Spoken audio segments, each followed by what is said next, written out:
Thibaut Brière, je suis ravi de vous accueillir à Blast. J'avais commencé à lire, quand je les ai reçus sur épreuve, votre bouquin qui s'appelle Toxic Management et qui porte en sous-titre la manipulation d'entreprise.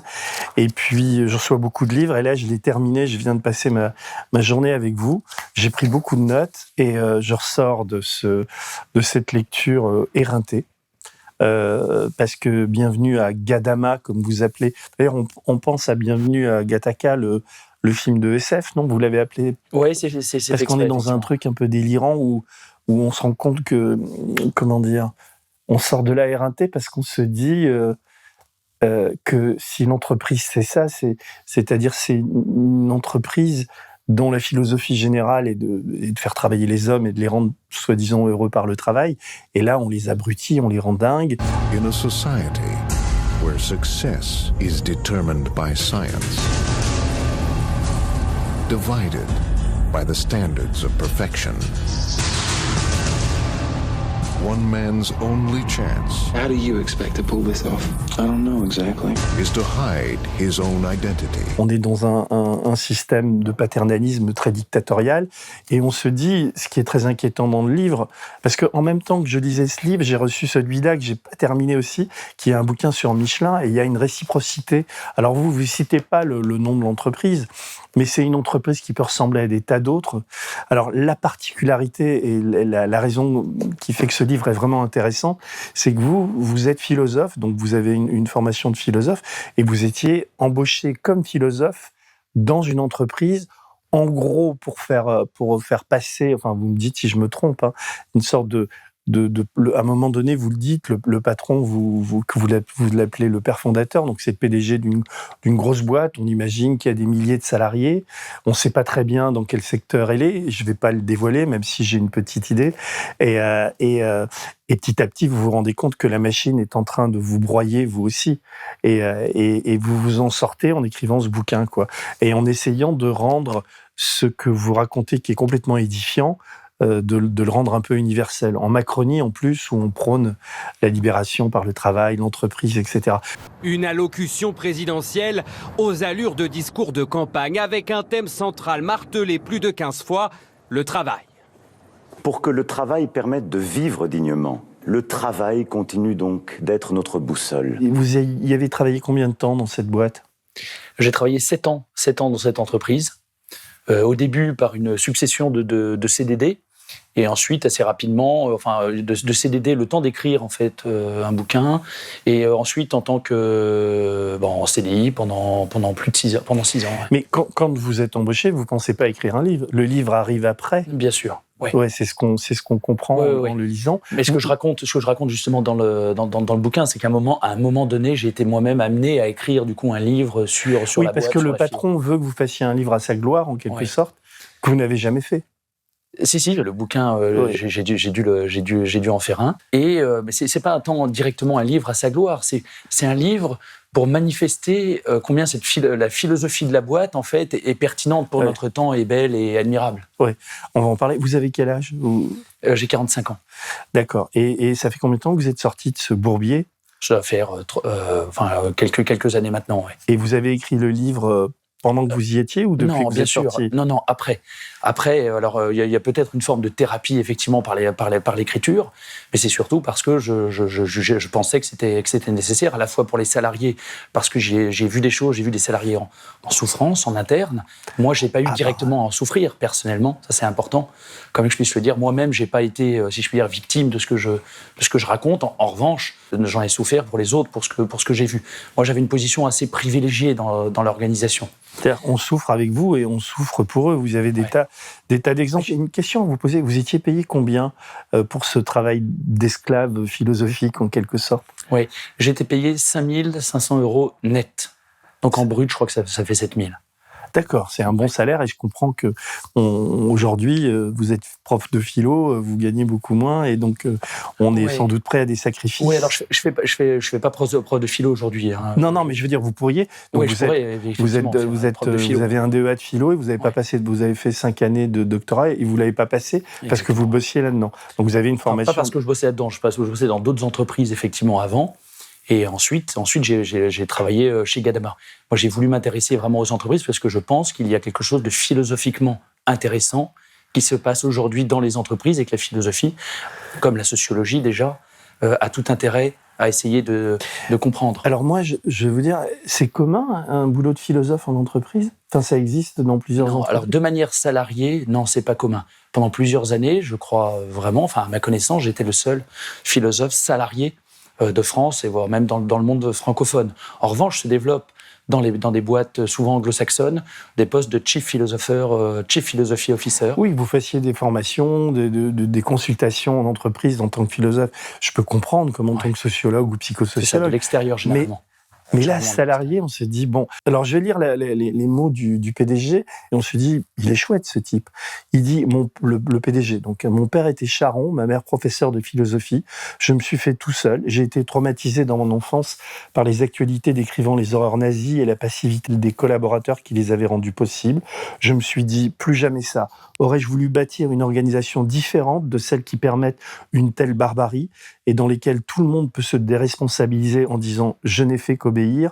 C'est pourquoi, chez nous, dit-il à ses salariés lors de cette assemblée générale, vous êtes libres, vraiment libres. Il n'y a ni hiérarchie, ni chef. Vous êtes votre propre patron. Il est expressément interdit de donner des ordres. Que voulez-vous ? Je suis un disciple de mai 68. J'ai l'autorité en horreur. Je veux qu'on s'éclate dans ma société. Donc on se dit, il est chouette ce patron. Oui, on n'attrape pas les mouches avec du vinaigre. C'est-à-dire qu'il faut qu'il y ait une vitrine quand même très alléchante, très séduisante. Donc ça, c'est ces mots exacts, quoi. C'est chez moi exact. Pour les besoins, non, pour les besoins de l'exercice et pour ne pas rendre l'entreprise trop aisément. Oui, vous avez gommé J'ai gommé quelque chose. C'est-à-dire que j'ai fait un condensé. En fait, pendant des années, j'ai été payé à reproduire le discours de celui qui est appelé père fondateur dans l'entreprise. Donc ce discours, je le maîtrise vraiment sur le bout des doigts. Et donc j'ai fait un condensé de ce qu'il dit dans les différentes conférences qu'il fait, dans les petits déjeuners professionnels dans lesquels il est invité, les colloques auxquels il participe. J'ai fait un condensé de tout ça. Et on voit que je me suis quand même un petit peu amusé au début. Lorsque je dis « mon père était charron », c'est naturellement une reprise d'OSS 117 de Jean Dujardin. Non mais oh ! Comment tu parles de ton père ? T'as pas honte ? Qui c'est qui t'a nourri ? Jamais moi je parlais comme ça de mon père, jamais. Moi mon père il était charron. Et je peux te dire que sa fille est doux. Hein. Ça la mère de la batte elle mouftait pas. Et les gamins pareil. Mais enfin, son père était nazi. Peut-être. Mais c'était quand même son père. Voilà, mais c'est pour montrer le grotesque de la situation. Non, mais je vois bien. Mais en tout cas, ce qui est frappant, c'est pour ça que j'ai voulu la lire, c'est qu'on va se rendre compte en vous lisant que ce qu'il dénonce, c'est-à-dire, on va dire, une entreprise nazie et de décérébration des hommes, en fait, c'est ce qu'il va faire. Il va fabriquer ça, lui. Il va fabriquer une entreprise d'esclaves à sa solde, de gens, vous avez des tas de titres où on s'en prend au langage et la parole, on est à la fois chez Kafka et chez Orwell. Enfin, c'est quelque chose d'assez terrible, quoi. Avec des burn-out à tous les étages, avec moi, je préfère... alors, c'est une sorte de paternalisme d'entreprise, mais c'est terrible comme management. Nouveau genre, un paternisme nouveau genre, effectivement, avec des manières de faire très actuelles, nourri de neurosciences, c'est vraiment une technicisation, une technologie sociale, en fait, qui se déploie, une nouvelle manière de gouverner les conduites individuelles via des nudges, via beaucoup de choses pour préserver votre sentiment de liberté individuelle, et donc en vous impliquant, en fait, en impliquant votre responsabilité, en allant chercher votre consentement pour vous faire décider dans le sens de ce qui est voulu en fait par la direction, par la hiérarchie. C'est quelque chose d'assez subtil. C'est pour ça que je me suis dit, j'ai le sentiment que beaucoup de gens ne voient pas ça se déployer et ça vaut le coup d'en faire un bouquin. Non, c'est sûr. Mais au début, on a l'impression que vous y croyez, vous êtes assez séduit. Le type vous dit, Thibaut, vous êtes libre. Il vous appelle Thibaut d'ailleurs ? Oui. Thibaut, ouais. Thibaut, vous êtes libre, vous pouvez vous balader où vous voulez, vous vous en référez à moi. Dès qu'il y a un dysfonctionnement, vous me parlez, vous m'expliquez tout ça. Ouais. Donc au début, vous dites chouette. Et puis, à partir de quel moment vous commencez à vriller, à déchanter ? Je me dis, j'ai trouvé un patron éclairé. Enfin, qui semble en tout cas éclairé. Mais pour autant, j'ai jamais adhéré à 100%. À 100%. Et ce qui, je crois, m'a empêché, a prévenu le fait que j'adhère à 100%, c'est d'une part, je pense, pour une part, la formation académique, une sorte d'esprit critique quand même permanent, Et d'autre part, le fait que je n'étais physiquement dans les locaux, à la différence de la quasi-totalité des salariés, qu'à peu près à 60% de mon temps. Il y avait pour 40% un travail de représentation à l'extérieur, et donc je participais à des colloques, des petits déjeuners professionnels, etc., pour aller propager la bonne parole à l'extérieur. De la boîte. De la boîte. Et donc le fait de ne pas être tout le temps dedans, je pense, préserve également, m'a un peu préservé d'un phénomène d'emprise. En revanche, j'étais directement lié à Père Fondateur, je le voyais quasi quotidiennement, et du coup, il y avait une forte relation entre nous. Et donc, à partir de quel moment j'ai commencé à penser qu'il y avait peut-être manipulation derrière ? Assez tôt, à vrai dire. Mais au début, j'en étais pas sûr, et donc j'ai laissé sa chance au produit. Je me suis dit, en tout cas, voyons si finalement, peut-être que je me fais des idées, peut-être que j'ai le sentiment, peut-être que c'est une somme de maladresse, peut-être que si il y a de tels écarts entre la théorie et la pratique, Denis, peut-être que c'est simplement dû au fait qu'il n'a pas trouvé les bonnes personnes et que depuis longtemps, il veut mettre en œuvre quelque chose de sain, de sincère. Et de fait, c'est ce qu'il me disait, enfin, il disait avoir trouvé en moi quelqu'un qui allait véritablement pouvoir l'aider à mettre en œuvre. On se dit d'ailleurs, dans les premières pages, qu'il y a peut-être une relation filiale entre vous, il y a quelque chose où je me trompe ? Non, il y a un intéressant trio psychanalytique dans ce bouquin, effectivement, plusieurs fois. Il me désignait à des tiers comme étant un peu son fils spirituel. Et véritablement, j'ai eu vraiment un rôle de bras droit. De directeur de cabinet, j'étais un peu je faisais beaucoup de choses. Il avait le sentiment d'avoir trouvé en fait quelqu'un qui il me le disait, pour la première fois véritablement compris de l'intérieur sa philosophie d'entreprise, ce qu'il voulait faire. Et donc moi, mon rôle était vraiment celui du passeur. Être capable à la fois d'être dans l'abstraction, dans la théorie de l'entreprise, de le maîtriser, et puis d'être capable de le faire passer au personnel de production, d'être dans ta manière de souder, dans ta manière de compter, dans ta manière de développer des applications. Cette conception de la transparence ou de l'autonomie, voilà ce que ça peut changer pour toi. Mais sur ces 7 années, cette année passée dans cette entreprise, est-ce que la prise de conscience que vous avez faite et qui à la fin devient absolument suffocante et terrible, parce qu'on se dit putain, c'est une boîte de dingue, on est dans une secte, quoi. Est-ce que ça s'est fait lentement ou il y a eu vraiment un moment particulier où vous vous êtes dit non, là c'est plus possible, le type est tapé, quoi. Enfin, oui. Alors ça a été très long. Il y a eu un moment particulier. Ce moment particulier, c'est lorsque j'ai vu émerger une tripartition, un classement des salariés en 3 catégories. Les animaux adaptés du livre de la jungle de Kipling. Exactement, oui. Et ça, c'était une idée de qui ? Du père fondateur ? De père fondateur.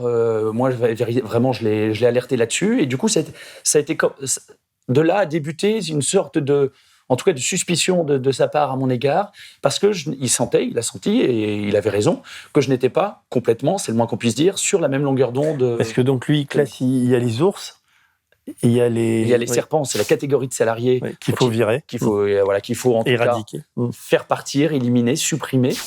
Et il y a les ours. Les ours, ce sont ceux qui sont un peu pâteaux, qui sont influençables, qui se laissent manipuler soit par les serpents, soit par la catégorie des phoques. Et les phoques, c'est vraiment le salarié modèle, le salarié modelé par l'organisation, le bébé Gadama, celui qui vraiment peut se vivre intégralement dans la transparence, qui n'a rien à cacher, qui est capable tous les mois de faire son autocritique en public, celui qui est vraiment complètement, qui vit l'idéologie, qui est devenu corporate. Alors, d'ailleurs, ce type appelle ses salariés, il dit « je ne veux pas entendre parler chez moi de salariés ou de collaborateurs », il appelle ça les intrapreneurs. Ouais. Donc, il invente aussi un vocabulaire. Oui, parce que les gens chez lui sont libres, ils sont autonomes, responsables. Et donc, il n'y a pas de question de « t'es ni mon collaborateur » qui induirait une notion de différence hiérarchique, puisqu'on est dans une entreprise dans laquelle la hiérarchie, naturellement, a été abolie. Donc, il n'y a plus de notion de collaborateur, de salarié, de patron. On est tous, théoriquement, en tout cas au niveau de discours, au même niveau hiérarchique. Et donc, effectivement, vous rentrez dans cette organisation, vous recevez une sorte de nom de baptême. Ce nom de baptême par lequel vous devez vous appeler les uns les autres, c'est intrapreneur. Mais ce concept même d'intrapreneur, il n'est pas spécifique à Gadama. Aujourd'hui, dans la plupart des organisations qui se veulent avant-gardistes en termes de management, eh bien, on fait beaucoup d'expérimentation d'intrapreneuriat. En s'inspirant d'un vocabulaire managérial, on est tous associés comme si les hiérarchies venaient de disparaître alors qu'elles sont plus coercitives que jamais. L'entreprise devient un horizon indépassable. Tout est entreprise. Et nous-mêmes, on n'est plus citoyennes ou citoyens, on est auto-entrepreneurs. Parce que vous le dites pas, mais c'est un patron de gauche, quoi. C'est quelqu'un qui il doit se définir comme ça, quoi. Oui, effectivement. C'est un patron de gauche, effectivement, de gauche libérale. Un patron, voilà, mais de gauche, mais d'une gauche moderne, une gauche... On se dit qu'il doit voter Macron, lui, non? Macron était déjà là. Mais non, Macron était pas encore là. Bon, non, mais parce qu'il y a des fois des discours, on a l'impression que c'est la République En Marche qui parle, quoi. Ouais. Alors il dit... C'est tout à fait cet esprit-là, de toute manière. Ouais, c'est pour ça que ce bouquin, et moi je l'ai dévoré, quoi. Donc, il dit, au début vous décrivez, vous avez des titres, etc. Je vais lire quelques têtes de. D'abord, c'est diviser pour régner, c'est-à-dire qu'il divise. Il a lu à un moment donné le bouquin d'un prix Nobel de biologie. Il cite Edgar Morin, il cite des types comme ça, et il fabrique des cellules de 15 personnes, qui elles-mêmes, 15 cellules, ça fait une grosse cellule, etc. Parce que c'est une boîte qui a une maison mère et qui a des filiales dans les régions. Oui, dans les régions, dans les pays. Ouais, c'est une boîte à l'international. Donc c'est une multinationale assez importante, quoi, qui fait du chiffre. Vous avez une idée d'ailleurs du salaire du patron, ou des dividendes qu'il se prend, ou est-ce que c'est caché, ça? Non, j'ai pas d'idée précise. En revanche, ce qui est intéressant, c'est que lui peut dire, moi je me verse pas de salaire, vous savez. Moi je fais ça quasiment à titre bénévole, mais parce que derrière il a il a bien d'autres sources de rémunération. C'est quelqu'un pour qui l'économique, en fait, est une autre manière de faire de la politique après avoir échoué en politique. Et donc, en fait, c'est pour ça qu'on voit très, très clairement dans le livre l'empreinte idéologique, en fait. Ce monsieur cherche à faire de l'idéologie, à propager, en fait, une certaine idée de la société. Et pour lui, l'entreprise n'est qu'un moyen de véhiculer des idées, de faire avancer des idées politiques. Oui, mais en fait, parce que il dit qu'il faut travailler par équipe, il dit que ces cellules-là sont des organismes vivants, il dit que le bas, donc le bas de l'échelle, doit faire la norme de l'entreprise, tout doit remonter bottom-up, par le bas. Il dit, nous sommes tous une famille. Et dans son discours, il y a tout un vernis intello. On a l'impression, en vous lisant d'ailleurs, que c'est du vernis. Est-ce que le type lit vraiment ce qu'il dit? Est-ce qu'il est imprégné de ses penseurs, ou est-ce qu'il, je veux dire, c'est... Alors moi, qui ai vraiment travaillé, je veux dire, en binôme avec lui pendant des années, donc il disait que je le comprenais mieux qu'il ne se comprenait lui-même pour le coup. Moi, je crois être en mesure de dire, effectivement, c'est essentiellement du vernis. C'est essentiellement du vernis, mais ça lui permet de faire du name dropping, en fait, dans les dîners, devant les salariés. Les salariés sont impressionnés. Écoutez, j'ai travaillé avec les plus grands, avec tel grand intellectuel du moment. J'ai côtoyé, j'ai travaillé avec tel politique. Par exemple. Il parle d'un prix Nobel de médecine, Albert Claude, je crois. Oui, c'est ça. Prix Nobel de médecine, voilà. Il est allé rencontrer Bill Gates, il est allé voir un tel. Il montre à ses salariés ses photos, les photos avec des grands dirigeants de ce monde, de sorte que les salariés, en fait, en interne, ils sont en situation, qu'on pourrait dire, de domination symbolique. Ils sont très impressionnés, ils n'ont pas l'argumentation, ils ne trouvent pas les bons ressorts rhétoriques pour avoir quelque chose à lui répondre. Et ce qui favorise, en fait, le phénomène d'emprise en interne. Alors, vous parlez de lui, vous dites l'homme n'en est pas moins, c'est encore au début, n'en est pas moins attachant, charismatique, enjôleur, très convaincant à coup sûr. Il paraît profondément bon. Très vite, pourtant, je découvre un double visage. Dès les premières semaines où je l'observe en situation, animant des réunions, je m'aperçois que de manifestement bienveillant, il peut soudainement se montrer extrêmement brutal, ce que je prends au début pour des sautes d'humeur. Je comprendrai à l'usage qu'en réalité, il décide de faire mal parce qu'il juge que c'est utile pour son interlocuteur. Parce que dans sa pensée, faire mal, c'est finalement faire du bien. Donc là, on est chez Orwell quand même. I think that allowing for the book being, after all, a parody, something like 1984 could actually happen. This is the direction the world is going in at the present time.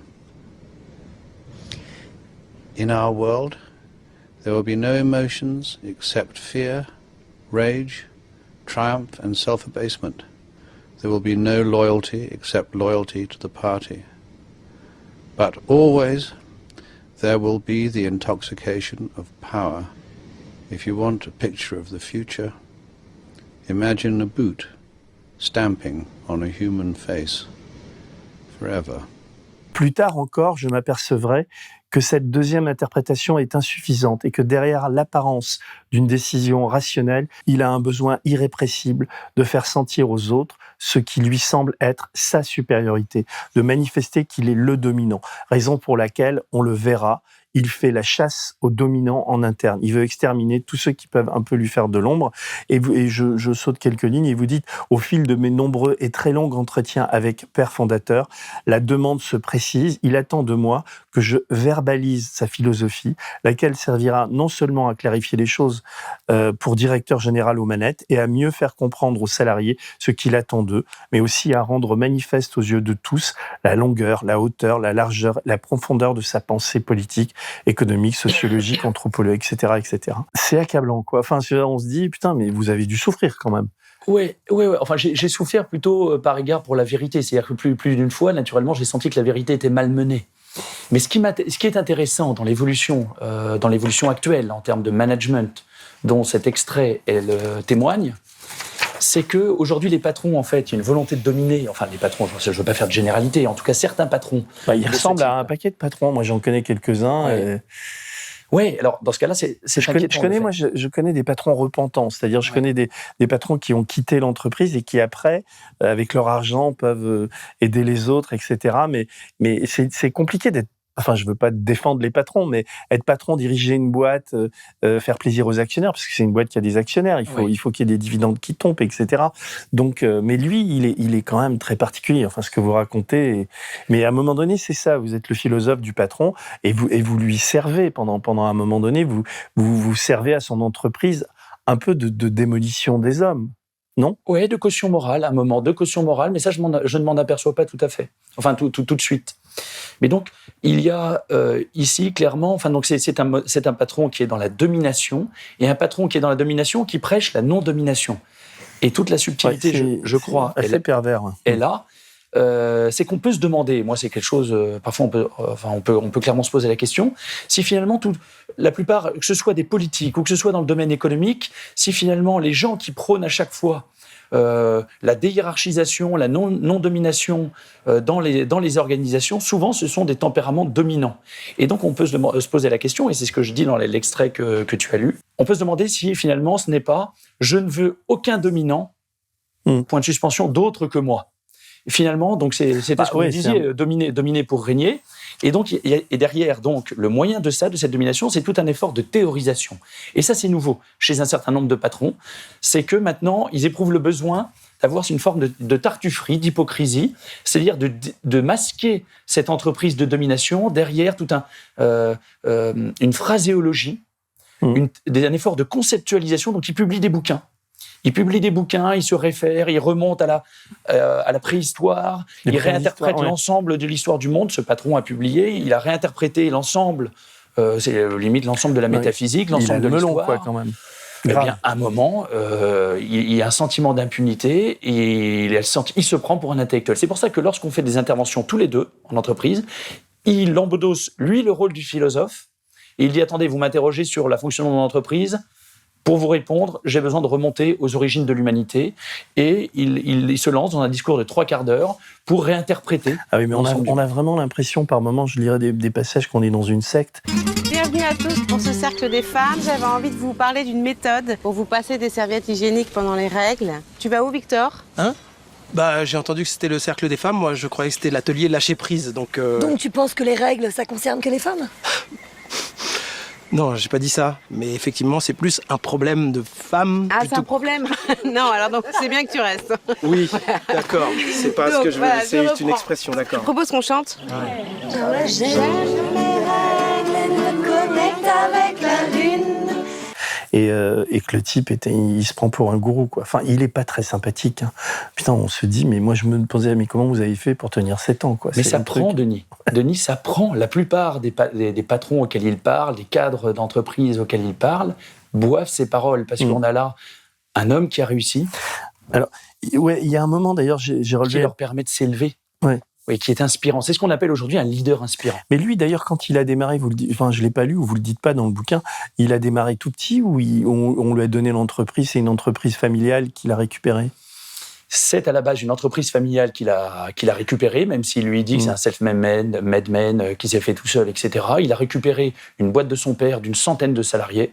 Son père lui-même ayant un gros poste dans une grosse société. Donc il est né avec déjà une cuillère en or dans la bouche.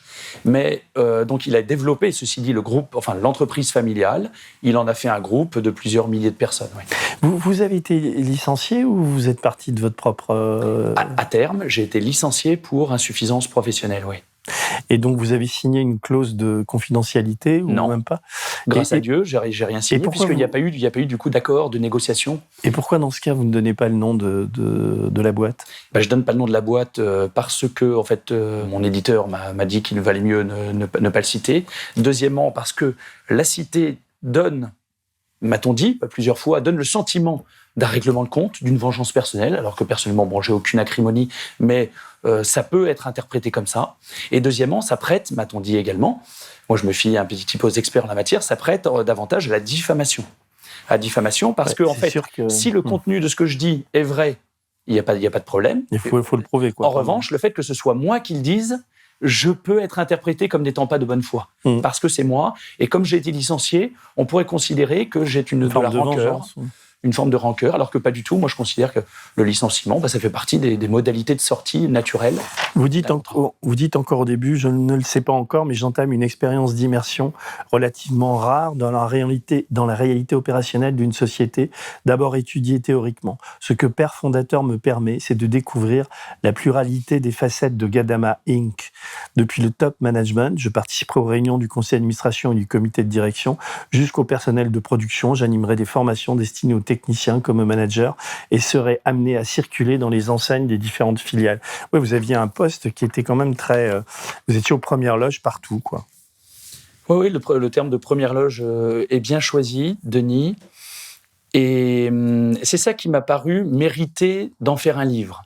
C'est que véritablement, j'avais une vue transversale de l'organisation, depuis le plus haut niveau jusqu'au plus bas niveau, et de manière transverse, c'est-à-dire aussi, donc, non seulement longitudinale, mais également transverse, parce que dans chacune des filiales, moi je voyais défiler les managers de l'ensemble des filiales, parce que je les formais. Mon rôle, ça a été pendant toutes ces années, de former les managers à une bonne compréhension de la philosophie d'entreprise. Et vous la compreniez. Au début, vous la compreniez pas vraiment. C'est à la fin que vous l'avez vraiment comprise. C'est ça tout le paradoxe, c'est que finalement, je me suis rendu compte à l'expérience qu'il y avait une philosophie d'entreprise apparente, celle que j'étais chargé de véhiculer.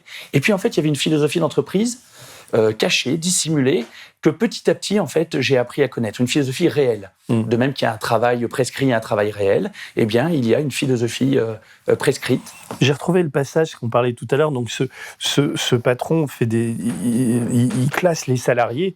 En fait, c'est le père fondateur qui les classe. Il les classe par typologie. Donc, il y a le phoque, on en a parlé, il y a l'ours. Et il y a surtout le serpent. Alors, le serpent est le type de salarié qui préoccupe le plus la direction.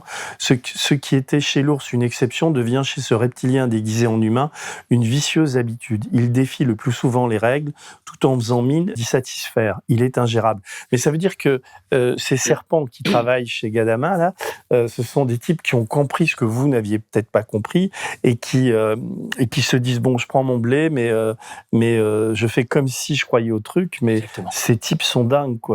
Je ne sais pas si je résume. Si, effectivement, et ça, c'est ce que je relève en conclusion, c'est que finalement, pendant tout le bouquin et pendant longtemps, en fait, on se dit, mais il y a une emprise, la plupart des gens sont sous emprise dans cette entreprise. Alors, dans les faits, oui, il y a un certain nombre de gens sous emprise, de fait, qui croient vraiment, parce qu'ils sont en situation de domination symbolique, ils n'ont pas forcément les moyens de répondre, d'émettre des objections, parce que le patron a réponse à tout, et puis il a embauché quelqu'un pour avoir réponse à toutes les objections, et donc pour convaincre les salariés qu'ils sont vraiment dans une démocratie, qu'ils travaillent de manière autonome et responsable, quand bien même ils pourraient avoir le sentiment du contraire. Mais finalement, ce que j'ai constaté aussi, c'est qu'il y a beaucoup de gens en fait qui ne sont pas dupes. Il y en a beaucoup qui préservent leur santé mentale, notamment par une mise en distance grâce à l'humour. Ils en rigolent entre eux. Ils se traitent de serpents lors des apéros qu'ils font entre eux. Ah, oui, vas-y, fais pas ton serpent. Le fait que le patron classifie ses salariés en ours, en phoque et en serpent, c'est un truc qui est su. C'est pas quelque chose qui est tu et qui est secret au niveau du management. Et les réunions, alors, en réunion, le patron, justement, c'est là la subtilité pour ne pas tomber dans les problèmes de RGPD, il n'y a pas naturellement de liste. RGPD, c'est le règlement général, grosso modo, je le dis avec mes mots, règlement général sur la protection des données. D'accord. La protection des données qui interdit en termes aux entreprises, notamment, de ne pas collecter des données personnelles sur les individus, et notamment de ne pas établir de fiches sur les personnes et de ne pas établir de liste. Et lui, il en fait quand même ou Alors pas lui, il n'en fait pas, sinon il tombe. Enfin, il n'en fait pas officiellement, à ma connaissance. Il vous dit quand même que les salariés sont des animaux à dresser. Enfin, vous avez un chapitre. Bien sûr, oui, on est sur le domaine de la domestication. Il dit que le manager doit être éducateur. Donc il y a une forme de rééducation très clairement. Une rééducation, on comprend très bien dans la mesure où c'est des animaux qu'en fait c'est une domestication. Le manager doit être éducateur des membres de son équipe. Il doit cibler les défaillants, exactement. Et donc l'homme est bien au centre dans cette entreprise. Simplement, il faut comprendre que c'est au centre d'une cible. Alors, vous décrivez une scène qui est assez glaçante, page 72, peut-être vous en souvenez, c'est cette réunion où il y a un salarié qui s'appelle Arnaud, un autre Clément, et le type s'effondre, et l'autre lui dit qu'il simule. C'était dans quelles circonstances ? Et est-ce que vous pouvez la raconter, parce que ça décrit assez bien les rapports humains dans cette boîte, on se dit « ouh là là », quoi. Une réunion, si je puis dire, classique d'une filiale, une réunion de direction d'une filiale, au cours de laquelle, en fait, eh bien, l'un des membres de l'équipe devient la cible de celui que j'appelle dans le livre fils directeur, qui pour l'occasion vient animer personnellement la réunion. C'est vraiment le fils du père fondateur ou c'est un fils Non, c'est un fils, d'ailleurs je l'appelle fils directeur, mais c'est le directeur général, c'était au sens symbolique, précisément au sens où moi-même j'étais une forme de fils spirituel, lui-même était une autre sens, c'est-à-dire que c'est celui qui reprend les rênes de l'entreprise. Et donc, c'est le directeur général de l'entreprise qui vient directement dans l'entreprise, pour animer cette réunion de filiale. Il affiche les chiffres actuels. Il dit dans la filiale, attention, ça va pas du tout. Il va falloir reprendre les choses en main. Mais naturellement, c'est pas moi qui vais vous dire ce qu'il faut faire. C'est vous qui êtes libre. J'affiche les données. On va faire un tour de table. Mais naturellement, vous voyez, chacun va être libre de s'exprimer. En revanche, parmi vous, il y a naturellement des serpents. Et notamment, il y en a un, mais il vous revient de débusquer qui il est. Son profil, grosso modo, c'est ça. Le propre d'un serpent, c'est d'être ceci, cela, dans la dissimulation, de ne pas être franc du collier, etc. Il dresse le portrait, en fait, par exemple, en creux, de manière suffisamment précise pour que tout le monde se rende compte qu'il s'agit... Reconnaisse Arnaud, exactement. Et Arnaud, c'est quoi son profil ? Il est cadre, il a 40 ans il est cadre, effectivement, responsable commercial de la dite filiale. Et son travail, c'est de développer commercialement cette filiale. Et il est dans le collimateur du directeur général. Et le directeur général est venu, en fait, dans la réunion. Il a son propre agenda. Il a passé 2-3 coups de fil à des personnes en amont de la réunion pour savoir un peu quel était leur état d'esprit, comme dans la plupart des réunions qu'il mène. Et de manière à pouvoir, non pas directement scénariser la réunion qui officiellement, facialement est libre, mais pour pouvoir, on va dire, prendre la température et savoir qui interroger en premier dans la réunion pour donner le là. Et donc après, il va faire un tour de table et les gens, assez spontanément, vont comprendre que pour être dans la ligne du parti, il faut être contre Arnaud. Et donc les gens, il va y avoir un tour de table où chacun va dire effectivement, Arnaud, récemment, c'est vrai que j'ai remarqué que Arnaud, récemment, a fait ceci, cela. Et pourquoi tout le monde emboîte le pas ? Pourquoi y a-t-il un tel phénomène de bouc émissaire ? C'est parce que les gens et les autres ont un historique. Ils savent que le directeur général a lui-même un certain nombre de dossiers sur les uns et les autres, au nom de la transparence, dont on pourra parler plus tard, et que certains qui, dans des réunions passées, ne sont pas allés dans le sens du directeur général, ont eu des problèmes. Pour d'autres raisons, ils ont été licenciés pour insuffisance professionnelle, qui pour faute grave, etc. Et donc les gens, il y a une ambiance très lourde où tout le monde comprend, plus qu'à demi-mot, qu'il faut se liguer, grosso modo, contre Arnaud si on veut survivre dans l'organisation. Et là, vous êtes présent, vous. Donc moi, je me suis invité dans cette réunion parce que j'ai flairé que ça allait être une réunion assez probante et parce que l'un de mes rôles fixés par le père fondateur était de mettre le pied à l'étrier à directeur général qui reprend la boîte. Et donc, d'une certaine manière, d'être un peu le précepteur du directeur général pour lui dire ensuite, lors des réunions du conseil d'administration, les écarts que je perçois entre sa manière de manager que moi je vois de plus en plus, mais il me faut des éléments tangibles, comme étant autoritaire et manipulatoire. Donc lui se sent contrôlé par vous aussi un peu. Et lui, le directeur général, c'est bien que je me suis invité, je pense, dans cette réunion pour observer sa manière de faire. Alors dans cette réunion, il se passe un phénomène quand même assez étrange et un peu dramatique. C'est Arnaud, accablé qu'il l'est par ce directeur général et par ses autres cadres, s'effondre et tombe, s'évanouit complètement. Exactement, c'est-à-dire qu'à un moment, Arnaud, voyant être lâché par des personnes, des collègues sur lesquels il comptait, des collègues qu'il a fait lui-même monter dans la filiale en question, eh bien s'aperçoit que, en fait, c'est l'Alali contre lui. Il y a un phénomène de meute, très clairement. Il se dit « je suis foutu ». Lui, il avait préparé sa réunion, il savait que c'était une réunion importante. Donc moi, je me suis invité à cette réunion pour être témoin de ça. Lui, à un moment, il s'effondre, il tombe dans les pommes, pas devant tout le monde. À un moment, il demande à sortir. Il commence à faire quelques pas sortant de la réunion, et puis il s'effondre aussitôt franchi, donc tout le monde le voit s'effondrer.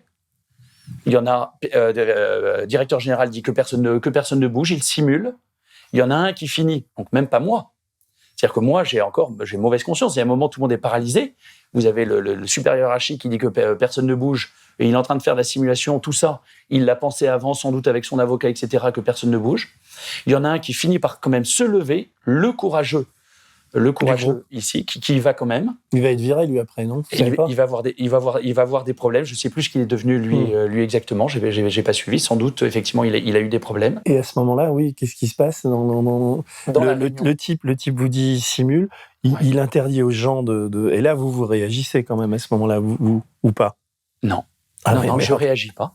Si, enfin, à un moment dans la réunion, moi je dis on devrait quand même peut-être arrêter la réunion. Vous interrompez, j'interromps la réunion, mais enfin je veux dire, c'est vraiment pas un titre de gloire. À un moment de dire on devrait peut-être faire une pause. On devrait peut-être faire une pause, donc je dis à un moment on devrait faire une pause. Honnêtement, parce que tout le monde est paralysé. De toute façon, la réunion ne peut pas se poursuivre parce que plus personne ne dit rien. Tout le monde est stupéfait par ce qui se passe. Moi personnellement, j'ai jamais vécu ça dans ma vie professionnelle. Je dis on devrait faire une pause, ne serait-ce que pour que j'aille m'entretenir en privatif avec le directeur général en lui disant mais tu déconnes quoi. Il y a un problème quelque part quand même. Alors tu déconnes, je peux même pas le dire. C'est pour ça que j'interviens pas directement, parce que dans la philosophie de cette entreprise, tu ne dois pas porter de jugement sur tes pairs. Et ça fait partie de la perversité du truc. Et moi, mon rôle en tant que philosophe en culotte courte de l'entreprise, c'est que je ne dois pas porter de jugement. Je dois lui dire, selon toi, qu'est-ce qui se passe? Vous voyez, toujours être sur le registre du questionnement. Selon toi, est-ce que c'est normal? Et lui, de fait, il argumente en me disant, mais non, c'est pas à moi d'interrompre la réunion, ça doit venir des pairs, l'interruption de la réunion, etc. Donc, vous avez toujours un jeu de dupes où vous vous interdisez toujours, en fait, lorsque vous êtes soit en position de manager, soit en position, a fortiori, de philosophe d'entreprise, vous ne devez pas faire des affirmations, vous devez être systématiquement dans le questionnement. J'ai fait un rapport, j'ai lancé l'alerte auprès des membres du conseil d'administration, j'ai fait un rapport sur ce que j'ai vu, parce que ça relevait de mes fonctions. De dire aux membres du conseil, du comité de direction, eh bien, les incohérences que je percevais entre le fonctionnement, la manière de faire du directeur général, et puis la philosophie d'entreprise officielle. Et il a donné quoi ce rapport? Eh ben lui, il est, comme on le dit lui-même, je me suis fait insulter, on peut dire les choses, en privé. Par père fondateur? Non, par le DG. Le directeur général. Il disait que je n'avais pas perçu en quoi ce qu'il voulait faire naturellement était positif, et en quoi... Et donc je l'ai empêché, finalement, de susciter du conflit dans l'entreprise. Parce que lui, c'est une entreprise dans laquelle on fait l'éloge du conflit. Pour lui, ce qui était intéressant derrière ça, c'était de voir comment les uns et les autres réagissaient. Qui allait se mettre en soutien de celui qui s'évanouissait? Qui allait, au contraire, soutenir la position de la hiérarchie? Et donc, qui allait essayer d'aider? Parce que dans l'entreprise, aider, c'est pas bien. Parce que quand tu aides, ça veut dire que tu cherches en fait à manipuler. C'est-à-dire que tu cherches à mettre les autres dans ta poche en essayant de faire du sentimentalisme. Donc c'est extrêmement pervers comme manière de faire. C'est-à-dire que les gens s'interdisent d'aller aider parce qu'ils savent que s'ils vont aider, d'une certaine manière, ils vont faire à la place d'eux, alors que c'est aux gens de se débrouiller par eux-mêmes. Ah non, mais c'est dingue. Et en plus, on se dit, ça a l'air complètement de science-fictionnesque, délirant, mais en même temps, on se dit, on est aujourd'hui dans un monde où la valeur travail, enfin, tout le monde a besoin de travailler pour vivre. On est dans des taux de chômage, des conditions de travail qui se détériorent un peu partout. Donc, tout le monde a intérêt à rester en place et à se taire, quoi. Est-ce qu'à votre avis, le modèle de cette boîte est un modèle très unique dans sa perversité ou dans ce délire, ou est-ce qu'il est commun à des tas d'autres boîtes? Est-ce que ça se passe comme ça ailleurs? Parce que vous dites, par moment dans le bouquin, vous essayez de généraliser, quoi. Vous dites, je ne m'y attendais pas, mais je le découvre. Vous qui entrez dans l'entreprise hyper moderne, abandonnez vos réflexes psychologiques ordinaires. Dans la vie de tous les jours, vous pensez devoir vous protéger des agressions, éviter les conflits. Apprenez que dans cette enceinte, au moins, la violence est le moyen d'un viol des consciences et qu'il ne faut pas vous défendre lorsque vous êtes injustement accusé. Parce que si vous aviez la conscience vraiment tranquille, vous laisseriez cela glisser. Vous croyez que les conflits sont nocifs. Ils sont au contraire éminemment sains et à la base de tout véritable dynamisme.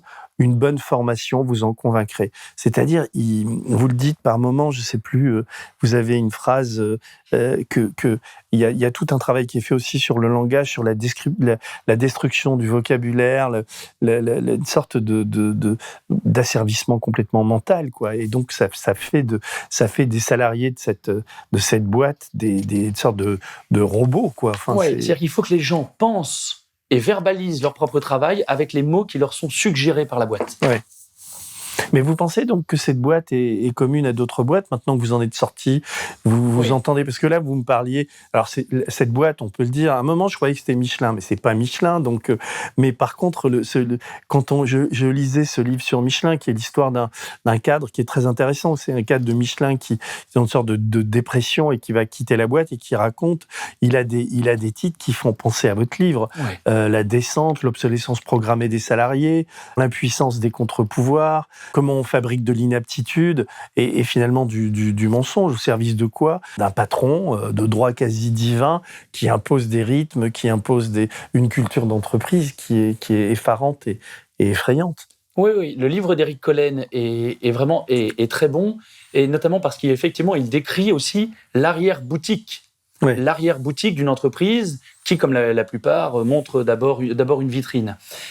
Et donc, pour répondre, on voit clairement qu'il y a des convergences. Et donc, si l'entreprise là, que j'appelle Gadama Incorporation dans Toxic Management, si cette entreprise, certes, est un cas particulier, pour autant, c'est un cas d'école. C'est-à-dire que d'autres entreprises viennent s'en inspirer. Moi, pendant toutes les années passées dans l'entreprise, j'ai reçu une cinquantaine de learning expeditions d'entreprises, de grosses entreprises du CAC 40 qui venaient en voyage inspirant dans l'entreprise, et je faisais la présentation, je faisais le show pour présenter effectivement toute l'innovation managériale qu'il y avait en interne. Et donc, certes, toute entreprise est toujours un cas particulier, dans un contexte particulier, mais ce n'est pas parce que c'est un cas particulier que pour autant ce n'est pas expressif de tendances lourdes à l'œuvre dans le management. Et on en voit clairement, par exemple, une conception organiciste de la société, un vocabulaire qui est quand même souvent inquiétant, une sorte de culte du leader. Il ne faut plus de manager, il faut des leaders. On veut des salariés alignés. Le terme d'alignement revient souvent, et on veut des salariés qui ne voient plus le monde avec leurs propres yeux, mais qui adhèrent complètement à la vision de l'entreprise grâce à un travail d'acculturation en profondeur. Voilà, là j'ai relevé des passages. Dans cette sorte de programme, vous décrivez des moyens pour transformer les croyances des salariés, supprimer les convictions personnelles, détruire la logique et tout esprit logique, épuiser les résistances. À un moment donné, d'ailleurs, vous parlez de plusieurs salariés ou cadres qui sont en burn-out, et le burn-out, vous le décrivez, vous avez une assez belle description du burn-out. Dans une boîte où l'emprise est la norme, la personne en burn-out, c'est la personne c'est la lecture que j'en fais, qui se rend compte à un moment donné qu'elle a laissé un autre parler en elle, c'est-à-dire, c'est-à-dire qu'elle est dans une, et vous peut-être. En fait, c'est un signe de bonne santé chez elle, d'une certaine manière. Oui, mais justement, à un moment donné, quand on prend conscience de son asservissement, c'est là où avant d'arriver à la libération, on passe par une sévère dépression, quoi, qu'on appelle le burn-out, quoi. Oui, et ceux qui m'inquiètent vraiment, ce sont ceux qui n'en souffrent même plus. Ceux chez qui il y a ce que la sociologue américaine Diane Vaughan appelle une normalisation de la déviance. Eh bien, ceux chez qui la déviance, finalement, apparaît normale, devient banale, eh bien, ils n'en souffrent plus. Heureux ceux qui en souffrent encore. Et dites-moi, vous malgré la distance que vous y mettez aujourd'hui, est-ce que par moment, vous avez frôlé ces états-là ?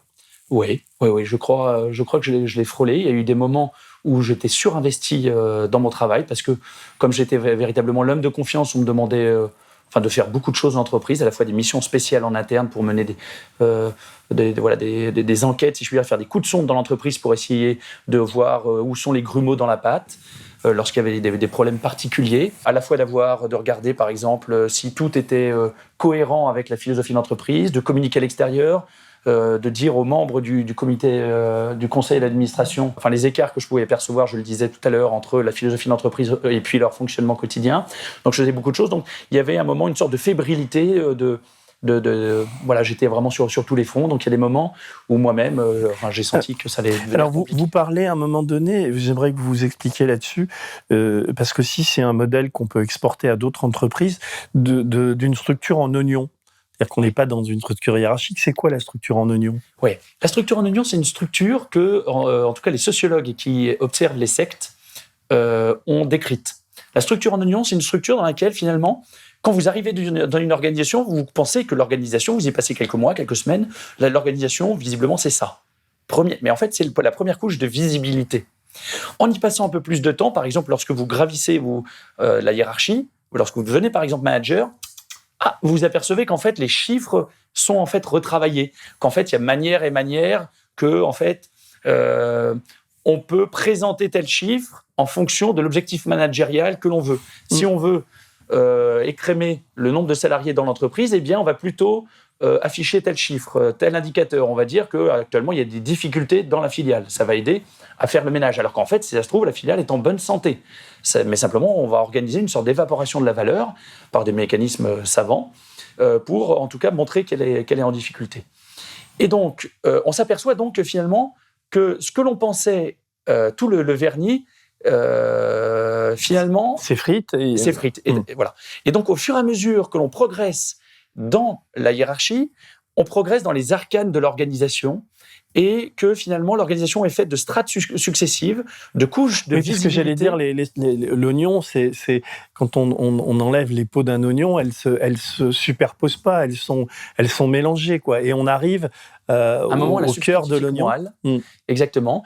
Et moi, c'est parce qu'à un moment, j'ai pu avoir accès à la fois au discours externe, au discours pour l'extérieur, pour les gens qui ne sont pas dans l'entreprise, mais également au discours des personnes qui rentrent dans l'entreprise. C'est le chapitre 1, le discours de père fondateur. Donc là, c'est un discours à nouveau pour l'extérieur, mais des gens qui vont rentrer à l'interne. C'est déjà un discours qui est un petit peu différent du discours pour les gens qui sont hors de l'entreprise. Puis il y a le discours pour les managers en interne, ça c'est un autre type de discours. Et puis il y a le discours à un moment entre les dirigeants eux-mêmes, autre type de discours. Et puis il y a le discours en privé.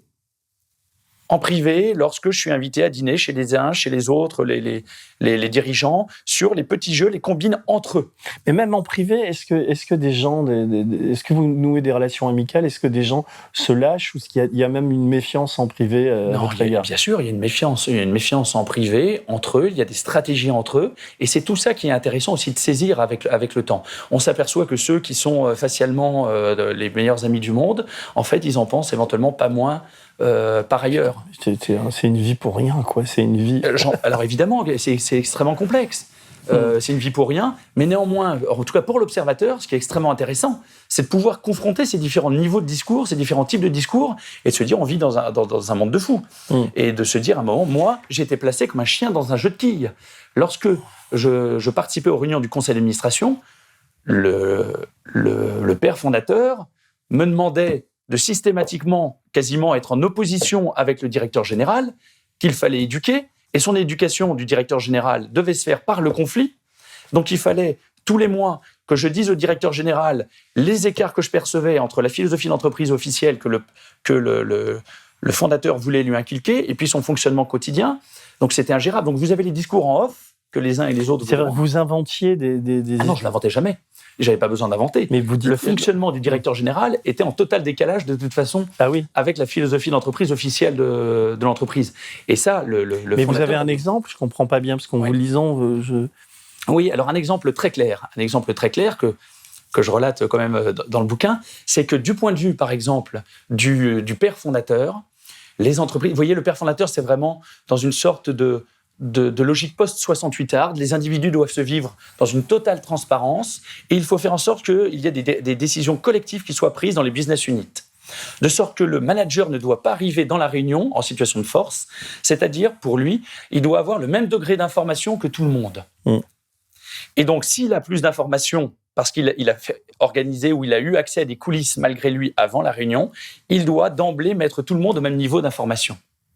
Ce que ne faisait pas le DG, alors. Au contraire, le directeur général, qui lui est beaucoup plus dans une logique de gestion, lui, il veut tout contrôler. Et donc, lui, il me dit clairement, mais Thibault, on est dans quel monde là? J'entends bien ce que te dit père fondateur, mais moi, je ne peux pas diriger une boîte si, en amont de mes réunions, je n'ai pas pris la température des positionnements des uns et des autres. Je dois organiser des coulisses. En revanche, ces coulisses, naturellement, il ne faut pas les mettre en visibilité, puisque officiellement, dans l'entreprise, les coulisses sont interdites. Mais lui est dans une logique de gestion et donc d'organisation, de contrôle total par la transparence. En revanche, ils s'accordent, les deux, le père fondateur et le directeur général, sur le fait de dire qu'il faut une transparence. Excusez-moi, mais totale. Le père fondateur est un malade mental, quoi. C'est un gourou. Ouais. D'ailleurs, vous dites, je vous lis ces 5 lignes, à vrai dire, plus je m'immerge dedans au fil des années, plus ce fonctionnement me semble calqué sur celui des sociétés secrètes, que les spécialistes décrivent comme dotées d'une structure en oignon, leur réalité se trouvant voilée par différentes couches. Les adeptes lambda n'ont pas connaissance des finalités ni du fonctionnement réel de l'organisation à laquelle ils adhèrent. En fait, vous décrivez une secte. Mais toutes les entreprises sont quand même pas des sectes. Moi, j'ai un copain, si tu m'entends, Lionel, ta boîte, c'est pas une secte. Vous voyez, on peut pas généraliser, quoi. Non, bien sûr. Non, il faut même surtout pas généraliser. En revanche, je crois qu'il y a une tendance que Gadama est un révélateur. C'est-à-dire que c'est la pointe avancée, c'est-à-dire qu'il est relativement singulier. C'est un objet singulier, mais qui exprime véritablement une tendance dans les grandes organisations.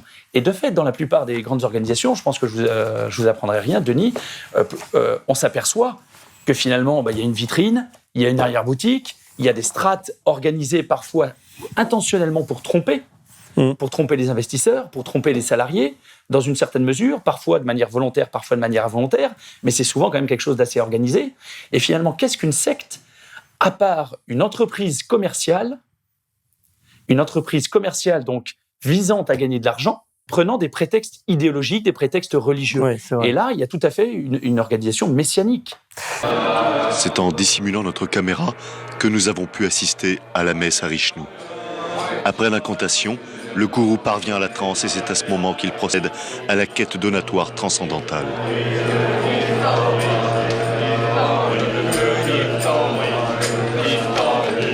Mais d'ailleurs, on vous en parlait assez peu, ou j'ai pas lu.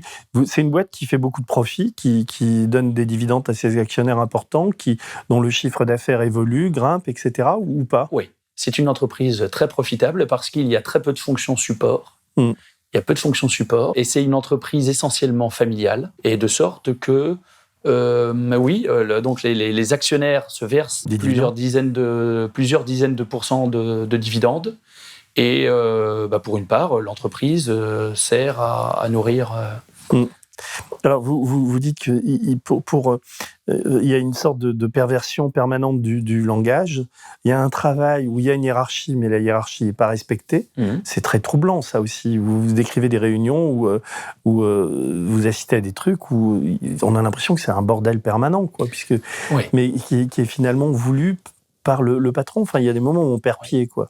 Et c'est volontaire de perdre pied. C'est volontaire parce qu'il s'agit avant tout de vous déstabiliser, de sortir les gens de leur zone de confort.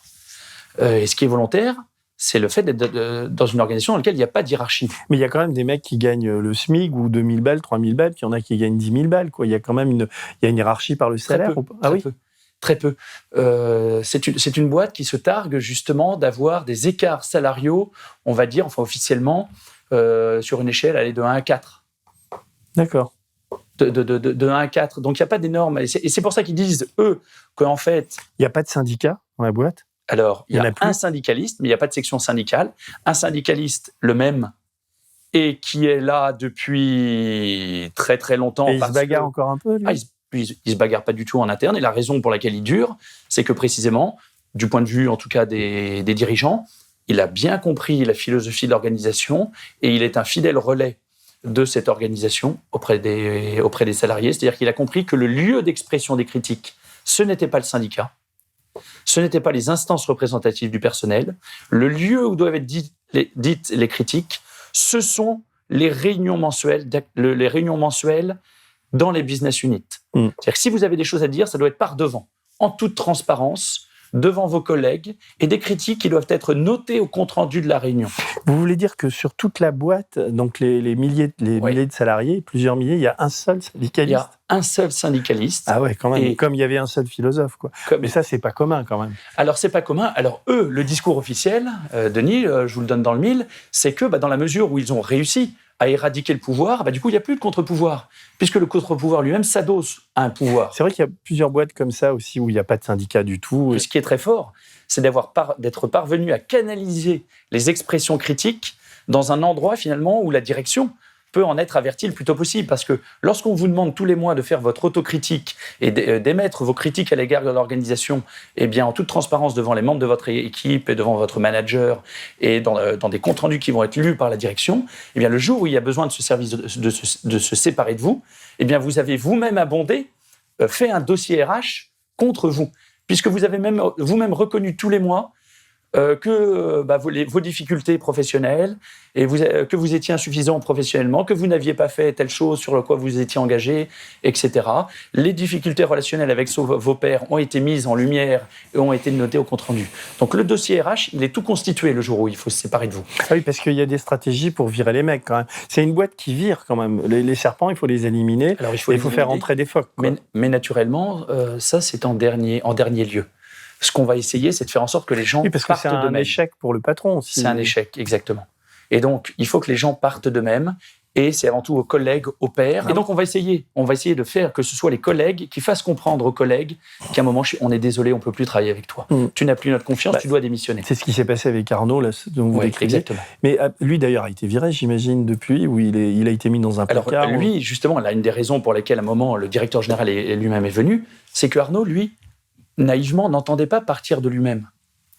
Et donc, il a fallu organiser une réunion un peu spéciale pour pouvoir faire en sorte que soit noté au compte-rendu qu'il n'avait plus le soutien de ses pairs, de manière à pouvoir prétexter, de mon point de vue, à pouvoir prétexter que, finalement, c'est pas le patron qui veut le virer.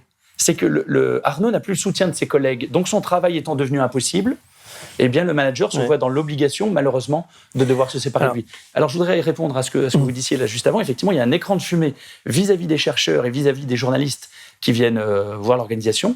C'est-à-dire que dans cette entreprise, il y a deux choses là-dessus. Cette entreprise, par exemple, finance des chercheurs qui ensuite vont venir écrire en retour des papiers académiques sur cette entreprise. Donc, des papiers dans lesquels le chercheur est en conflit d'intérêts évident, mais visiblement, ça marche aujourd'hui dans la recherche. Ça marche partout. Ça marche. Et donc, ce sont des papiers plutôt complaisants. C'est de la corruption dans totale. Lesquels il est plus ou moins de bon ton de dire oui, alors naturellement, il y a une ou deux critiques, mais pour la forme, mais qui en fait ne sont pas authentiquement critiques, dans lesquels le chercheur se trouve un peu contraint, si je puis dire, avoir une sorte d'obligation morale à ne pas mordre la main qui le nourrit. Donc ça, c'est la première chose. Deuxièmement, les pages Wikipédia de l'entreprise sont activement modifiées. L'entreprise écrit à la fondation Wikimedia pour leur dire « Attendez, là, sur cette page, là, il y a des contributeurs qui disent des choses. Attendez, des choses qui n'ont pas été sourcées en double aveugle. » Vous y êtes cité, vous ? Sur la page, oui. Mais vous y êtes cité, je veux dire, depuis la sortie du bouquin ? Non, pas depuis la sortie du bouquin. Non, parce que je suis en train de me dire... Non. Mais si quelqu'un fait le rapprochement entre votre livre et la société et décide de vous outer, c'est-à-dire de dire cette boîte, vous n'y pouvez rien, donc on peut pas non plus... Non, moi je serais contractuellement tenu de dire que les gens peuvent faire les hypothèses qu'ils souhaitent, mais je pourrais pas le confirmer. Non, mais bien sûr. Mais bon, à un moment, page 176, vous dites la philosophie finalement de votre bouquin, et votre philosophie, vous dites c'est là où vous commencez à craquer, quoi. Et moi, qu'ai-je à faire dans tout cela? Au fond, ce qui m'est suggéré, je le comprends maintenant clairement, c'est d'entretenir un écosystème sémantique protégeant l'entreprise, occultant la vérité. Je profite de ma position pour continuer d'affiner mes techniques de résistance, de dévoilement critique. Donc, ça veut dire qu'à un moment donné, vous vous dites, je vais m'en tirer, mais vous pensiez à un livre ou à un témoignage, puisque vous ajoutez, car ce qui est toxique dans une organisation, donc comme cette boîte, c'est d'abord l'absence de vérité. La première maltraitance est l'obligation de mentir et de dissimuler. Mais comment, je vous le demande, les managers ne seraient-ils pas conduits à mentir, à manipuler et à orienter sournoisement comportements et choix individuels quand leur employeur leur interdit de diriger au moyen de directives claires. Donc c'est vachement dur d'être manager dans cette boîte, quoi. Oui. Parce que même les types doivent être... Enfin, j'ai pas regardé, mais au niveau de la médecine du travail, il n'y a pas un taux de burn-out et de dépression qui est supérieur à la moyenne ou... Ça c'est... Alors, typiquement, dans ce type d'entreprise, en fait, on ne peut pas, enfin moi, en 7 ans, dans la boîte, chargé de parler de l'entreprise dans toutes les, enfin à l'extérieur, je ne suis jamais parvenu à avoir un chiffre sur le taux de turnover, sur le taux de burn-out, etc. Ça n'existe pas. S'il y a des suicides au travail liés aux professionnels, on n'est pas au courant. On sait qu'il y a eu des suicides, mais naturellement, à chaque fois, ça n'a rien à voir avec il n'y a avec pas le travail. d'obligation légale, il n'y a pas de la médecine du travail ou le ministère de la Santé, il n'y a pas un... Non. Eh bien, moi, en tout cas, j'ai jamais eu connaissance ou vent d'obligation en la matière. C'est ça qui est fou. C'est que, et à un moment, c'est pour ça que je me suis senti contraint à un moment d'écrire un livre, c'est que j'ai vu que l'inspection du travail, pour une part, en fait, elle ne voyait à chaque fois qu'un bout, elle n'intervenait que dans tel business unit, mais il n'y avait pas d'interprétation générale. Je ne sais pas si elle recoupe les données ou si elle au niveau global. Et je n'ai pas plus vu, après avoir lancé l'alerte en interne, j'ai plus vu, et au plus haut niveau de l'entreprise, donc au niveau du conseil d'administration. Ça veut dire quoi? Vous êtes allé à un moment les voir le père fondateur ou le CA et vous leur avez dit voilà, je vais partir, ou je sais pas, comment ça s'est passé votre départ? Eh ben, au fur et à mesure, en fait, donc je vous le disais tout à l'heure, à un moment j'ai rédigé un document sur le mode de management, selon moi, manipulatoire et très brutal et autoritaire du directeur général. Que vous résumez d'ailleurs, je vais la lire, 184, il y a cette phrase qui résume assez bien la logique de la boîte, c'est entre guillemets, avec votre accord si possible, mais sans votre consentement si nécessaire. Donc aucun espace de liberté, quoi. Non, il faut développer chez vous un sentiment de liberté. Et le père fondateur est très clair là-dessus. Moi, mon job, c'est pas de faire en sorte que les gens soient libres, c'est qu'ils aient le sentiment d'être libres. Parce que le sentiment d'être libre, c'est ce qui va leur permettre d'être créatifs, innovants, engagés dans leur travail s'ils ont le sentiment d'être libres. Et donc effectivement, il y a un jeu de dupes. Et donc, à la fin, moi, un moment est venu où je me suis dit, ça commence à bien faire. Lorsque j'ai véritablement pris conscience à un certain nombre de petites choses, et notamment, enfin là, pour moi, il y a des choses qui étaient gros au classement des salariés en 3 catégories animales, que ça commençait à bien faire, cette mascarade, que je n'étais plus simplement dans le compromis, mais dans la compromission, et que avaler des couleuvres intenses, ça commence à bien faire, mais il n'est pas normal que ce soit toujours les mêmes qui finalement s'en tirent bien, et que le salarié en fasse les frais, des salariés qui la plupart du temps n'ont pas le temps d'écrire un bouquin, n'ont pas forcément la formation académique leur permettant d'écrire un bouquin. Je me suis dit, s'il y en a bien un qui doit le faire, c'est moi. Et des salariés sont venus me voir en me disant, Thibaut, nous, en tout cas, on sait pas quoi faire. Qu'est-ce qui serait possible de faire en la matière? Et donc, c'est une forme d'obligation morale. Et donc, ce que j'ai fait, moi, en interne, j'ai écrit des papiers académiques, publiés dans des revues. J'ai fait relire, comme toujours, en toute transparence, au père fondateur, ces papiers. Il y en a l'un d'eux notamment ne lui a pas plu sur l'interprétation globale que je donnais. Alors moi j'étais toujours très prudent puisque comme salarié j'étais néanmoins, si libre que je fus de ma parole, j'étais toujours tenu au devoir de loyauté à l'égard de l'employeur. Comme je les connais d'assez bien, je sais qu'il y a des choses sur lesquelles ils transigent assez peu. Et donc je marche toujours sur des œufs et donc j'exprime mes critiques au conditionnel. Je dis que le même type d'organisation pourrait tout aussi bien s'interpréter comme une organisation, on va dire, peut-être pas totalitaire directement, mais en tout cas très manipulatoire. La même organisation, qu'on pourrait en donner 2 interprétations différentes. Ce papier ne lui a pas plu, il me convoque la semaine suivante à une séance d'explication de texte, à laquelle il convoque également le directeur général pour entendre. Le directeur général, Vous êtes 3. On est 3 dans cette réunion. Le directeur général n'a même pas pris la peine de lire le papier parce que les trucs d'un télo, lui, il regarde ça de loin. Pour lui, l'idéologie, en fait, c'est un moyen d'avoir des gens sous emprise et de faire du cash. Et donc, il y a cette réunion. Je comprends qu'il y a un gros désaccord. On en reste là. Je fais des amendements à mon papier parce qu'il y a certaines critiques que je juge recevables, mais d'autres que je juge pas recevables. Donc, je les maintiens dans mon papier. À partir de là, père fondateur, sans qu'on ait vraiment plus sur la même longueur d'onde, il le savait déjà depuis au moins 1 an, en voyant que sa tripartition, j'étais vent debout contre. Et puis, petit à petit, la confiance se délite. À un moment, il y a une chercheuse assez connue en sciences sociales qui vient assister à une learning expedition dans l'entreprise. Je fais des gestes à père fondateur au moment de l'énoncer, quand il commence à présenter, parce que lui, la tripartition animale, lui, il en parle dans ses bouquins, il en parle à l'extérieur, c'est quelque chose pour lui, il est totalement décomplexé à ce sujet, il en parle bien volontiers, et donc il le présente ouvertement. Et donc moi je lui fais des signes, parce que moi je suis son bras droit encore à ce moment-là, je lui fais des signes d'y aller mollo là-dessus, parce que je sais que cette chercheuse, c'est pas une tendre, et puis elle est indépendante intellectuellement, véritablement.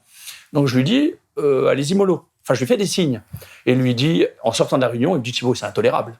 Tu m'as demandé de dissimuler ma pensée, comme le feraient des serpents, alors que c'est ma pensée, je dois la dire. Et puis donc, voilà, quelques mois après, en fait, je suis licencié pour insuffisance professionnelle. Mais alors, là, en vous écoutant, j'ai une question. Mais si lui, il avait été très cool avec vous, en vous disant, mais Thibaut, je t'aime vraiment beaucoup, c'est dommage que tu partes et tout, peut-être vous y seriez encore aujourd'hui ou pas ? C'est possible. Sincèrement, c'est possible parce que moi, j'ai fait le pari des critiques extérieures. Très clairement, les critiques, elles commençaient de toute manière à arriver. Les langues, à un moment, se délient et je pense qu'il n'y a pas d'illusion qui puisse durer plus qu'un certain temps. Et les salariés ne sont pas dupes, mais la question, c'est pendant combien de temps ? Et donc, l'écran de fumée peut durer longtemps. Moi, j'ai fait le pari, entre guillemets, d'être un résistant de l'intérieur. C'est-à-dire de l'intérieur, d'essayer de changer les choses. Parce que là, actuellement, de l'extérieur, très bien. Mais là, l'entreprise va essayer de changer par une pression sociale, une pression de l'extérieur. Et puis les salariés qui s'auto-accusent, quoi. Et le fait que vous parlez de l'autodiagnostic de conformité. C'est-à-dire que les gens, si j'ai bien compris, quand ils sentent qu'ils peuvent enfreindre la loi de l'entreprise, ils doivent en quelque sorte se le confesser à eux-mêmes. Ouais. Mais le faisant, ils signent quelque part leur arrêt de mort, puisque ça peut être utilisé contre eux au prud'homme ou en cas de licenciement. C'est un truc de dingue. Le délire est allé jusqu'à demander la conception d'une application demandant aux salariés faisant des choses en dehors des normes de le déclarer. C'est-à-dire que le fondateur pensait que les gens étaient tellement sous emprise que les gens, spontanément, allaient déclarer le fait que, tiens, je fais des choses là en dehors des normes. Ça, je n'ai pas le droit de le faire selon les normes internes, mais là effectivement, je dois battre ma coulpe et dire que ça ne se fait pas. Mais moi, sincèrement, à un moment, ça a commencé à bien faire. Donc là, je vous disais que je serais encore peut-être resté. Ça, c'est peut-être. Je ne peux pas faire du chronique. Mais à un moment, 7 ans, j'ai fait mon temps. Il faut que le directeur général puisse faire les choses à sa manière, puisse prendre son envol sans avoir à côté de lui quelqu'un qui sans cesse lui dit ça va pas, ça tu devrais faire les choses différemment. Il veut faire les choses différemment, très bien, qu'il continue, mais ce sera sans moi. Alors, on va bientôt, je vais arriver à la fin parce que je voudrais lire encore un passage. Vous parlez des espions, vous parlez des informateurs en interne et tout. On est vraiment dans je parlais d'Orwell, mais c'est vraiment ça, quoi. On est vraiment dans une société où il y a aussi de la surveillance entre salariés. Et quand on parlait d'auto-accusation, vous racontez l'histoire de de Véronique, qui est une dame mariée, qui a 2 enfants, etc. Et à un moment donné, elle se lève dans une réunion et sans que personne lui demande rien, elle raconte sa relation avec un cadre de la boîte, sa relation extra-conjugale, quoi. Et c'est vrai que comment, pourquoi, qu'est-ce qui motive ça ? Enfin, est-ce que c'est commun dans cette boîte de faire ce genre de choses ? Alors, je n'irai pas jusqu'à dire que c'était commun, mais ça arrive. Et lorsque ça arrive, moi, ça fait partie des déclencheurs où je me suis dit, il y a un mécanisme d'emprise quelque part. Ouais. Il y a un mécanisme d'emprise. Il y a cet événement dans lequel je me suis dit, il y a un mécanisme d'emprise. La deuxième chose qui me mettait la puce à l'oreille depuis longtemps, c'est que la plupart des réunions de direction se finissent par un tour de table sur les indiscrétions. On demande qui a connaissance de quelle rumeur, que ce soit sur les relations conjugales. Donc là, elle savait que ça avait commencé à jaser. Et donc, comme elle savait qu'à un moment ou un autre, Et que si ça se trouve, le dirigeant avait déjà connaissance de ça, mais que si elle ne le disait pas, elle allait du coup être cataloguée comme étant une serpent. Elle a pris les devants et elle a dit devant tout le monde, attendez, moi je suis des vôtres, je ne suis pas un serpent. Et donc, je tiens à dire devant tout le monde qu'effectivement, voilà ce qui s'est passé, etc. Parce que je ne suis pas un serpent et je tiens à attester de ma fidélité à la ligne du parti. Et puis, il y a eu une deuxième chose, c'est à un moment une responsable RH, effectivement, qui, de mon point de vue, depuis plusieurs années, était maltraitée. À un moment, elle a été placardisée en interne. Vint un moment où elle est licenciée. Et après coup, elle n'a cessé de protester de sa bonne foi, après avoir été licenciée, de dire « mais non, je suis encore des vôtres, et attendez, je peux vous aider, regardez un email que moi, je lui avais envoyé, elle le redonne en interne, où je lui ai dit bah, « viens, on va discuter, peut-être que tu as des choses intéressantes, effectivement, à dire sur ce qui t'est arrivé ». Aussitôt après, elle le renvoie en interne en disant « voyez, je suis encore avec vous », même étant après.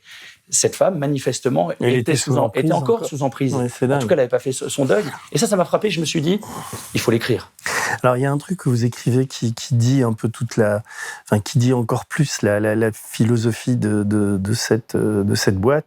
C'est, alors vous écrivez, une telle société où tout est manipulé, où se trouve mis en place un savant dispositif d'illusion collective, correspond point par point à celle décrite par Platon dans l'allégorie de la caverne. Dans la pénombre de ce séjour souterrain, les âmes des hommes, dit le philosophe, sont semblables à des prisonniers, dont la tête serait immobilisée face à la paroi du fond d'une caverne.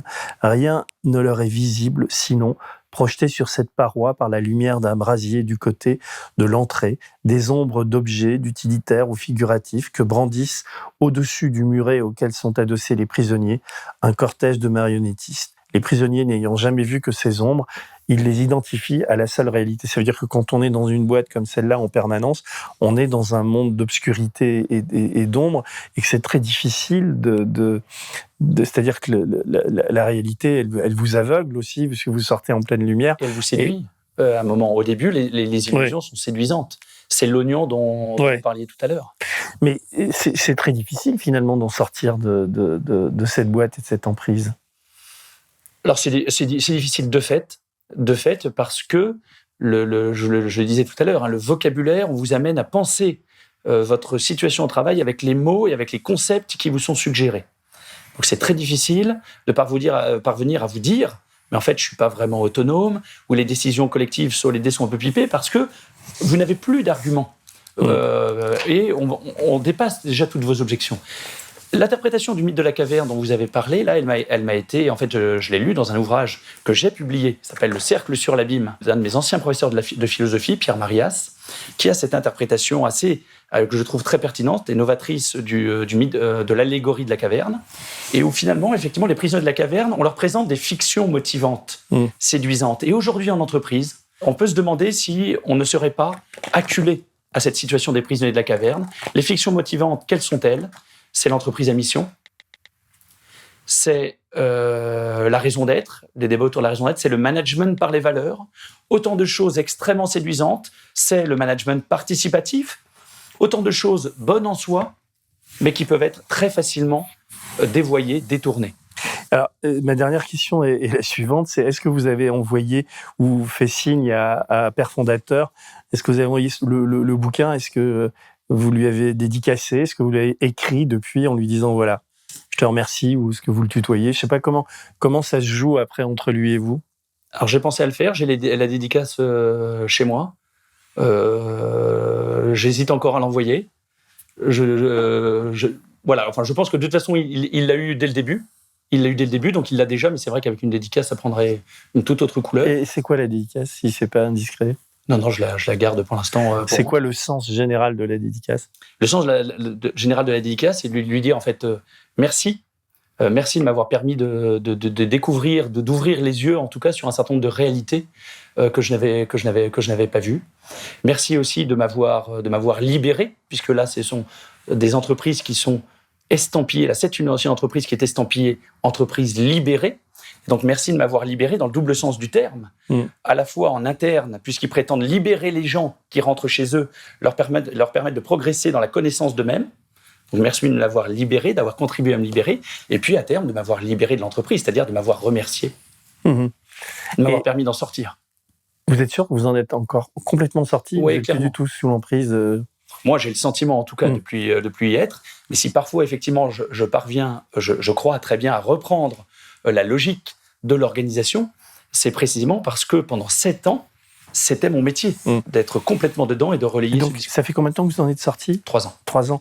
Et le connaissant, vous pensez qu'il va penser quoi du livre, lui ? Comment il peut réagir à cette lecture ? Je pense que d'une part, il va prendre des choses. Il va se dire, tiens, mon organisation peut s'interpréter comme ça. En fait, je lui en avais déjà parlé, donc il va faire le faussement naïf. Deuxièmement, très clairement, il va l'interpréter, je peux même faire la défense de Gaddama par avance. Il va dire que tout cela, naturellement, c'est mensonger. Ce sont des allégations mensongères données par quelqu'un qui, pour une raison qui lui appartient, on a visiblement gros sur la patate et cherche à masquer ses insuffisances ou ses erreurs. Enfin voilà, c'est un témoignage d'aigreur. Et puis, la manière dont il va l'interpréter, c'est se dire finalement, tout ça, c'est absolument délirant. C'est délirant, il ne se reconnaît absolument pas là-dedans. Et alors, ce qui est étonnant, lorsqu'il y a eu quelques enquêtes en fait déjà sur l'entreprise, il peut convoquer un CSE extraordinaire. Il l'a déjà fait par le passé, dans lequel, à l'unanimité, les membres du CSE disent écoutez, nous on n'a pas connaissance de ça. Enfin, franchement, nous, ce type de pratique, on n'en a jamais eu connaissance, de manière unanime. Et il va obtenir des témoignages en interne, disant que non, enfin, une répartition, il a jamais ça. Et donc, il va se défendre beaucoup avec les outils du droit, en multipliant les procès diffamation. Voilà, pour l'instant, on n'a même pas dit qu'il avait 70 ans. Je ne sais pas s'il a 70 ans, peut-être qu'il ne l'a pas. Il ne l'a peut-être sans doute pas. Non, c'était une blague à la fin. Il ne l'a sans doute pas, et d'ailleurs, j'en suis peut-être moi-même, peut-être pas sorti depuis 3 ans, mais depuis peut-être plus longtemps, ou peut-être moins longtemps, Denis. D'accord. Thibaut, je vous remercie. Ça s'appelle Toxic Management et c'est bien flippant comme histoire. Surtout qu'on se dit que cette boîte, elle n'est pas unique et que avec ce qu'on vit en ce moment, cette culture de l'entreprise, on a l'impression que dans l'entreprise, tout est permis. Et que dans la mesure où elle gagne de l'argent, dans la mesure où elle fait vivre plusieurs milliers de salariés, ils sont assez intouchables. C'est une des difficultés. Un vrai sentiment d'impunité.